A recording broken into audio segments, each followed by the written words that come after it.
Hello everyone. Hello everyone. This is Angad Aryan और आप देख रहे हैं चैरिटी पीसीएस। आप लोगों की एक बहुत बड़ी प्रॉब्लम थी कि बीएसएससी जो पारदर्शिता नहीं दिखाता था, और वर्तमान में बीएसएससी के सामने चार बड़ी वैकेंसी है। आप जानते हैं 12th level, BSSC, graduate level जो अभी सीजीएल फॉर फॉर्म भरा जा रहा है, बीएसओ की जो एग्जाम है, और चौथा एक छोटी सी जो है परिचारी करके। चार बड़े एग्जाम है जिसमें बच्चों की संख्या कम से कम 5 से 7 लाख होने वाला है। और पारदर्शिता नहीं होने के कारण विश्वसनीयता नहीं बनता था। पहले तो वो रिजल्ट परसेंटाइल में दे देता था, फिर क्वेश्चन वगैरह नहीं देता था, अपने हिसाब से डिक्टेटरशिप करता। तो थोड़ी सी प्रॉब्लम हो रही थी, तो उसी को ध्यान में लेते हुए जो अभी एक नया पेपर होने जा रहा है, और वो पेपर होने जा रहा है किसका? बिहार सरकार के नियंत्रण में कृषि क्षेत्र के अंतर्गत क्षेत्र सहायक परीक्षा होने जा रही है 10/8/2025 को। इसमें लिखित वेबसाइट पर प्रदर्शित कर दिए गए हैं। परीक्षा के समय सभी अभ्यर्थियों को सूचित किया जाता है कि किसी प्रश्न पत्र के आदर्श उत्तर पर किसी तरह की आपत्ति हो तो उपलब्ध विहित प्रपत्र में बिहार कर्मचारी आयोग काउंटर पर कार्यालय विधि। ये मतलब ये है कि अगर किसी क्वेश्चन पे आपको प्रॉब्लम होगा तो उससे रिलेटेड ये लोग क्या करेंगे, आपको क्वेश्चन से रिलेटेड डाउट हो, कोई प्रॉब्लम हो, तो आपको सॉल्व करवा के देंगे। उसके लिए इन्होंने बकायदा एक फॉर्म दिया है, उस पे ये लोग सब करवाएंगे। तो ये दो चीजें मैं आपको बताना चाह रहा हूँ। ये देखिए यही है, क्रम संख्या, प्रश्न संख्या, आदर्श उत्तर, और आपके मतलब स्टूडेंट के द्वारा समझाया गया उत्तर, ये दोनों चीजें दिखाया गया है। देखिए, मैं मेरा बताने का आपको बस उद्देश्य यही है कि बीएसएससी अब अपनी कुछ क्रियाविधि में परिवर्तन कर रही है। ये बहुत अच्छी बात है, लेकिन एक चीज और आपको ध्यान देना होगा कि पिछली जितनी वैकेंसीज हुई हैं उसमें जैसे कि सिलेबस में है कि मैथ और रीजनिंग क्या 75 क्वेश्चन रहेगा, और जीएस जीएस प्लस साइंस क्या है 75 क्वेश्चन।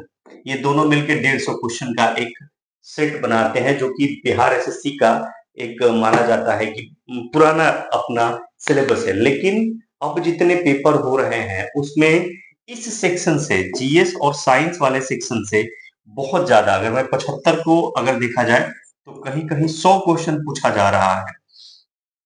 तो ये बात निकल के सामने आ रही है कि अब आप मैथ और रीजनिंग तो प्रैक्टिस करिए ही करिए, लेकिन जीएस को भी बड़ा डीप जाकर के पढ़िए। क्योंकि जीएस अगर बेहतरीन नहीं हुआ आपका, तो इतना मान के चलिए कि सिलेबस आपका जस का तस रह जाएगा, पूरा मेहनत जस का तस रह जाएगा। और आपको भी पता है कि बिहार एसएससी सीजीएल को अब वो बच्चे भी दे रहे हैं जो बीपीएससी देते हैं, यूपीपीसीएस देते हैं। तो क्योंकि रोजगार की प्रॉब्लम है, और सबको भाई सचिवालय में रह के अगर आपको जॉब करना पड़े, पटना में रह के जॉब करना पड़े, बिहार में रह के जॉब करना पड़े, तो इससे बेहतरीन क्या हो सकता है? तो मेरा सुझाव आप लोगों के लिए है कि मैथ रीजनिंग के साथ साथ आप लोग जीएस पे बहुत ज्यादा फोकस करिए। कुछ लोग कहेंगे कि अब आप ये कर रहे हैं कि आप जीएस पढ़ाते हैं। मैं जीएस पढ़ाता हूँ अलग बात है, रीजनिंग भी चीजों को सॉल्व कराता हूँ, लेकिन आपका जो सिलेक्शन होने वाला है वहां से होने वाला, मेरा भी फायदा होगा इसमें अगर आप लोगों का सिलेक्शन होगा। मेरे सुझाव द्वारा, मेरे टेस्ट सीरीज से आपको फायदा होगा, तो आप लोगों का सिलेक्शन होगा तो मेरा भी नाम होगा। तो मैं बस एक सलाह दे रहा हूँ कि जीएस या सिलेबस में एक बहुत बड़ा परिवर्तन हो रहा है, तो आप इसको देख लीजिएगा। और दूसरा जो होने वाला है, दूसरा जो एक फायदा होने वाला है, ठीक है, तो इसके अलावा एक चीज जो आप लोगों को ध्यान देना चाहिए, और वो देना है आप लोगों को कि आप लोगों का एग्जाम कब तक हो सकता है। एग्जाम कब तक हो सकता है? देखिए, 12th लेवल और बीएसओ, इन दोनों का फॉर्म बढ़ा चुका है। 12th लेवल में सुनने में आ रहा है कि कम से कम 10 या 11,000 वैकेंसी और ऐड होने वाली है। सुनने में आ रहा है, पता नहीं क्या होगा, ये इन फ्यूचर जो भी होगा पता चल ही जाएगा, लेकिन पेपर अभी नहीं होने वाला है। आप सबको पता है कि सेंटर सारे भरे हुए हैं, और किसी भी एंगल से अब तो स्टेट भी होने जा रहा है। सुनने में आ रहा है कि स्टेट के बाद एलईटी भी होगा। तो इस तरह से बहुत लंबा अभी चलेगा प्रोसेस, ठीक है। तो मेरे हिसाब से तो अभी पेपर इस साल तो नहीं होने जा रहा है, न इसका न इसका। और दूसरा जो आप लोग देख रहे हैं, सीजीएल का फॉर्म भरा जा रहा है और परिचारी का, इन दोनों का भी अभी तो फॉर्म ही भरा जा रहा है। और जैसा कि आयोग के अध्यक्ष ने बोला है कि इस साल कोई संभावना नहीं है, तो मान के चलिए कि किसी भी कंडीशन में दिसंबर लास्ट तक हो सकता है, या आपको जनवरी में पेपर होगा, जनवरी या जनवरी लास्ट में।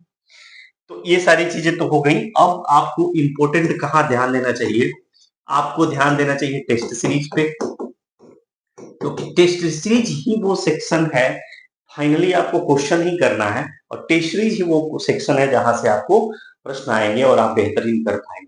ठीक है, तो टेस्ट सीरीज पे ध्यान दीजिए, चाहे जिससे भी टेस्ट सीरीज लीजिए, सॉल्व करिए, ऑनलाइन कीजिए, ऑफलाइन कीजिए, और उसके मार्क्स अपने आप को डे बाय डे उसमें इंक्रीज करवाइए, ताकि आप अच्छा बेहतरीन व्यवस्था कर सके खुद के लिए।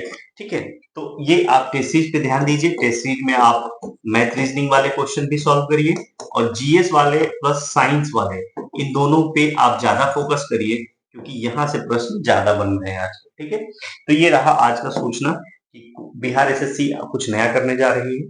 ठीक है, और सारे एग्जाम आपके अगले साल होने जा रहे हैं। दो चीजें, टेस्ट सीरीज पे ध्यान दीजिए और अपना मेहनत अनवरत जारी रखिए, क्योंकि बिहार में अभी जो बाहर चल रहा है नौकरी का, उसमें आप अपने आप को सिलेक्ट करवा लीजिए, नहीं तो आने वाले समय में बहुत दिक्कत होने वाला है। आपके जो विचार हैं कमेंट बॉक्स में आमंत्रित है।